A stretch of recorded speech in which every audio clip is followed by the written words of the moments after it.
Hi!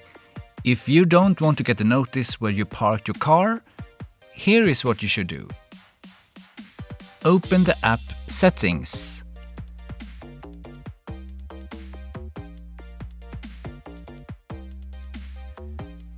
Go down to Maps.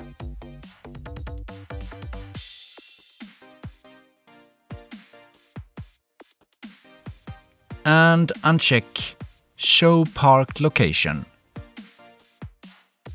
So now you will not get any more notifications. And that's it. Thank you for watching this video. If you got the help you were looking for, thumbs up.